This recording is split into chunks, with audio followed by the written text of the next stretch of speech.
자, 엄근진 기자와 함께하는 대우잼 뉴스.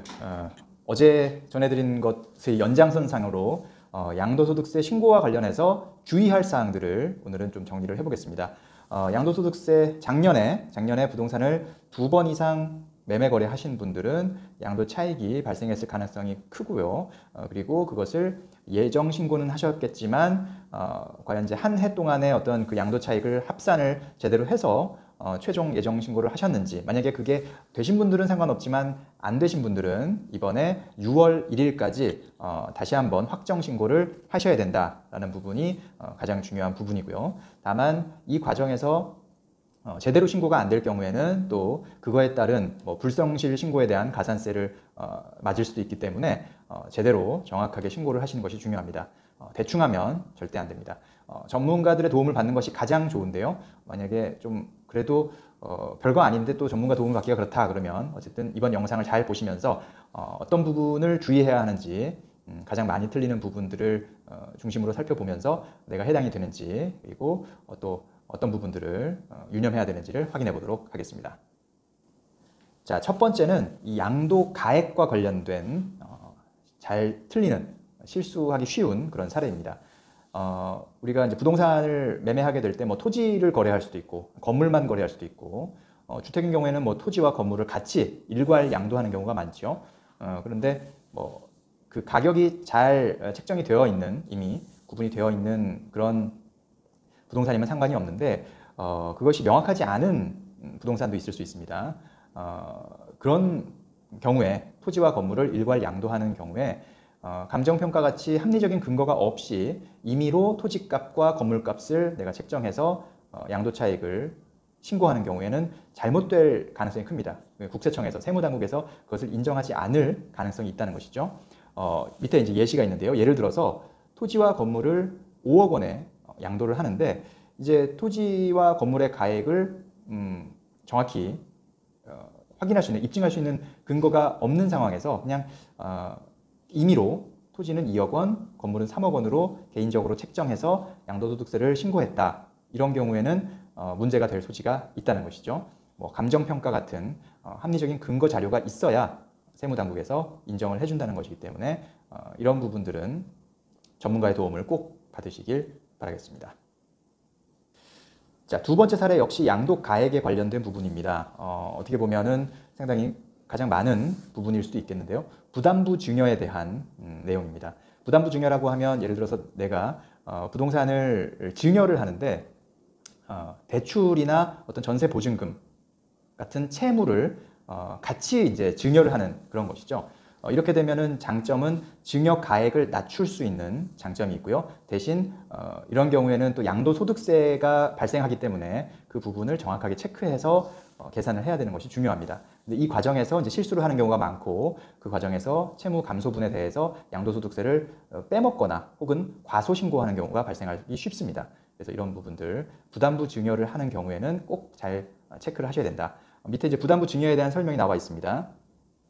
부동산 등 재산을 증여할 때 은행에 대한 은행 채무나, 그러니까 대출이죠. 주담대 대출이 껴있는 경우, 혹은 전세보증금, 전세가 지금 껴있는 경우, 이런 상태에서 그 채무를 포함해서 증여를 할 때 채무액은 증여자산 가액에서 제외되는 반면에 증여자액, 그러니까 내가 물려주는 사람 입장에서는 채무가 줄어들기 때문에 그 부분은 유상양도로 본다는 것이죠. 그러니까 받는 사람이 본인한테, 물려주는 사람한테 돈을 주고 그 채무를 가져간 셈이 되는 거니까요. 양도소득세 과세 대상이 된다라는 것입니다. 그 밑에 예를 볼까요? 납세자 D는 3주택자입니다. 그러니까 D씨는 3주택자인데 자녀에게 시가 10억 원 아파트를 이제 증여를 하게 됩니다. 그런데 이 아파트에는 시가는 10억 원인데 채무 5억 원이 껴 있어요. 주택담보대출, 5억 원의 주택담보대출이 껴있고 5억 원이 이제 사실은 D씨의 순자산 부분인 거죠. 그렇게 되면 자녀가 이 10억 원짜리 아파트를 온전히 증여를 받게 되면 사실은 5억 원이라는 이 대출은 이제 자녀가 갚게 되는, 자녀의 몫이 되는 것이죠. 그렇게 되면 자녀는 사실상 5억 원의 순자산을 이제 증여를 받은 것이고, 나머지 5억 원은 사실 자기가 이제 갚아 나가야 되는 그런 부분이 되는 것입니다. 그렇기 때문에 자녀 입장에서는 5억 원에 대한 증여세만 신고 납부를 하면 되는 것이고요. 물려준 이 D씨 같은 경우는 어쨌든 채무에 대한 양도소득세를 신고를 해야 되는데 이 신고 계산에서 이 부분에도 다주택자 양도세 중과가 적용이 됩니다. 근데 이거를 빼먹는 경우가 상당히 많아요. 그런데 마침 이 D씨의 그 물려준 주택, D씨가 자녀한테 물려준 주택이 조정대상 지역에 위치하고 있어서 양도세 중과가 적용이 되는데 마침 3주택자이기 때문에 20%포인트의 중과세율이 적용됨에도 불구하고 일반 세율로 양도소득세를 계산해서 신고를 하면 이것은 과소신고에 해당이 돼서 문제가 될 수 있다는 것이죠. 그래서 부담부 증여를 할 때는 물려주는 사람 입장에서는 양도소득세를 계산해서 신고를 하게 되는데 여기에도 다주택자의 중과세, 중과 적용이 이루어지기 때문에 이 부분을 꼭 주의해야 한다. 물론 지금 오는 6월 말까지는 다주택자 양도세 중과가 일부 조건을 충족하는 한에서 배제가 되고 있죠. 10년 이상 보유한 사람에 대해서는 배제가 되는데 그런 분들은 일반 세율로 하시면 되겠지만 10년 보유 기간을 채우지 못하신 분들은 어쨌든 다주택자 양도세 중과를 적용받기 때문에 조정대상 지역에서요. 이런 분들은 이 부분을 꼭 신경 쓰셔야 된다라는 말씀입니다. 자, 세 번째 케이스입니다. 세 번째 케이스는 필요 경비와 관련된 내용인데요. 필요 경비를 잘 챙겨놔야 나중에 양도소득, 양도차익을 계산할 때 많이 공제를 받을 수가 있습니다. 단순히 내가 판매한 가격 그리고 산 가격의 차이만 양도차익으로 계산하는 것이 아니라 그 과정에서 들었던 필요 경비도 역시 빼주기 때문에 양도차익에서 빼주기 때문에 이 부분을 잘 챙겨야 되는데 간혹 이것을 악용하시는 오용, 남용하시는 이런 분들이 있어서 세무당국에서도 이 부분을 상당히 또 눈여겨보고 있습니다. 그래서 이 부분을 잘 증빙을 하셔야 되는데 적격 증빙이 필요합니다. 근데 간이영수증 같은 이런 형식으로 공제를 받게 되면 나중에 또 문제가 될 수가 있습니다. 납세자 I씨는 아파트 취득 후에 리모델링 비용 2천만 원을 내가 지불했다. 그렇게 주장하면서 사업자로부터 간이영수증을 받아서 그것을 필요경비로 공제를 신고했다라는 거죠. 이런 경우에는 신고가 그렇게 되더라도 그것을 인정받지 못하게 됩니다. 필요경비로 공제를 받으려면 적격 증빙이 필요한데 뭐 세금 계산서랄지 혹은 신용카드 영수증 혹은 현금 영수증 혹은 금융거래 증빙, 예를 들어서 계좌이체 기록이랄지요. 이런 것들이 명확하게 있어야 그래야 객관적인 증빙으로 인정을 받을 수가 있고요. 그래야 필요경비로 공제가 돼서 양도차익에서 실제로 제할 수 있게 되는 것입니다. 그런 이 적격 증빙이 없는 경우에는 거짓말을 할 수도 있기 때문에 간이영수증으로는 그것을 세무당국에서 인정해주지 않는다. 그렇기 때문에 내가 아무리 이렇게 신고를 한다고 해도 그 부분에 대해서 추가로 또 세무당국에서 세금을 물릴 수가 있다. 이런 부분이 또 상당히 본인 입장에서는, 납세자 입장에서는 억울할 수 있겠죠. 나 진짜로 리모델링 비용을 이렇게 들였는데, 인테리어 비용을 이렇게 들였는데 왜 이걸 인정해주지 않느냐라고 생각할 수 있지만 세무당국 입장에서는 또 그것을 나쁘게 이용하는 분들이 계시기 때문에 적격 증빙이 꼭 필요하다라는 것을 알고 계셔야 될 것 같습니다. 그래서 그때그때마다 이런 영수증, 현금 영수증이나 세금 계산서 이런 것들을 꼭 잘 챙겨 놓으시고 보관을 잘 해두셔야 될 것 같고 혹은 뭐 현금으로 지급을 하게 되는 경우에도 그냥 봉투로 진짜 현금으로 이렇게 전달할 것이 아니라 계좌이체를 통해서 전산 기록에 확실히 남겨두시는 것이 나중에 부동산 이제 처분을 하시면서 양도소득세 계산을 할 때도 확실히 유리하다. 이런 부분들을 꼭 알고 계셔야겠습니다. 이게 지금은 자기 일이 아니라고 생각해서 그냥 흘려 들으실 수가 있는데 뭐 평생 살다 보면 분명히 매매 거래는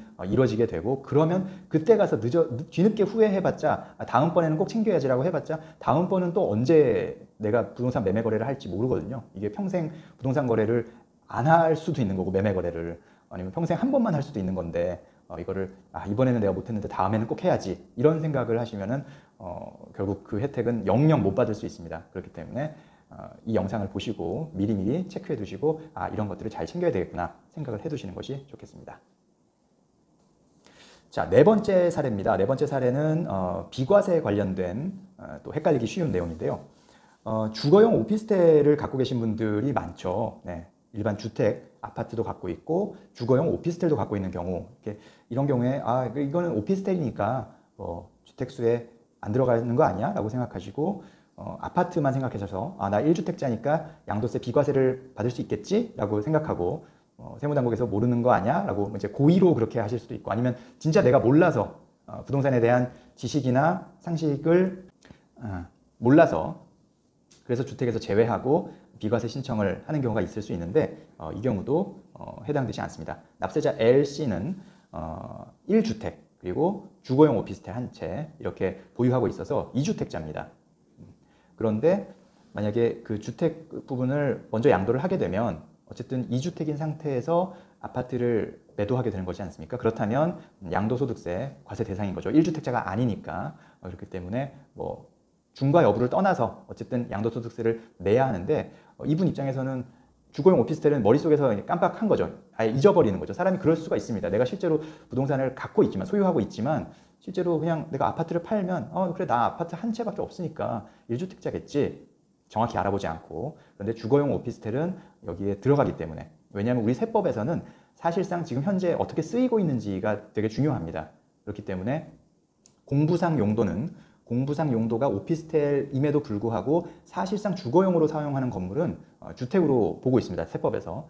그렇기 때문에 이게 진짜 착각하기 쉬운 거죠. 그래서 이분 같은 경우는 1주택자 양도세 비과세 혜택을 받지 못하고 양도소득세를 내야 하는 그런 상황인 겁니다. 그렇기 때문에 주거용 오피스텔을 갖고 계신 분들은 항상 이 부분을 좀 염두에 두시고 양도소득세 신고를 해야 한다는 사실, 나한테 양도소득세가 발생할 수 있다는 사실을 명심을 하셔야 될 것 같아요. 만약에 뭐 어떤 상황에 따라서 달라지겠지만 오피스텔 같은 경우는 이 매매 차익이 많이 발생하는 그런 유형의 부동산은 아니니까 보통 이제 임대소득이나 월세소득을 주요 타겟으로 한 그런 상품이다 보니까 만약에 진짜 그게 너무 아깝다, 이 아파트의 양도소득세가, 그러니까 양도 차익이 워낙 큰 그런 상황이시라면 오피스텔을 먼저 처분하시고, 왜냐하면 그거는 매매 그 차익이 많지 않을 가능성이 크기 때문에 먼저 처분하시고 1주택자가 된 상태에서 아파트를 비과세 요건을 충족한 상태에서 아파트를 처분하시는 것이 비과세 혜택을 받을 수 있는 방법이라는 조언을 드려봅니다. 물론 이제 그거는 본인의 어떤 상황에 따라서 그게 유리할 수도 있고 불리할 수도 있고 그게 현실적으로 불가능한 경우도 있을 수 있기 때문에 뭐 꼭 그렇게 해야 된다는 건 아니지만 어쨌든 그런 방법도 있을 수 있다. 충분히 어떻게 처리하느냐에 대해서는 다양한 시나리오가 있을 수 있고, 그렇기 때문에 우리가 사전에 여러 가지 부동산 관련된 지식을 알아둬야, 공부해둬야 우리가 나중에 선택을 할 수 있고 후회를 최소화할 수 있다라는 것이죠. 네. 뭐 내야 될 세금은 당연히 내야죠. 근데 안 낼 수 있는 세금, 내가 줄일 수 있는 세금, 내 상황에서 굳이 내가 이 오피스텔을 평생 가져갈 게 아니면 어차피 아파트도 팔고 오피스텔도 팔려고 생각했다면 오피스텔을 먼저 팔고, 양도 차익이 만약에 적다고 가정한 상태에서 먼저 팔고 아파트를 팔고, 뭐 이런 시나리오를 시뮬레이션 해보는 것이 중요하겠다. 근데 그것을 개인이 또 알기가 어렵기 때문에, 그래서 세무사 같은 전문가의 도움을 받으면 사실 가장 편하죠. 편하고 하지만 그 비용이 아깝다면 본인이 그만큼 공부를 해야 한다라는 점을 말씀드립니다. 자, 엄근진 기자와 함께하는 대우잼 뉴스, 양도소득세 관련해서 잘못 신고하기 쉬운 사례를, 대표적인 사례 4가지를 한번 정리해봤습니다. 꼭 주의하시고요.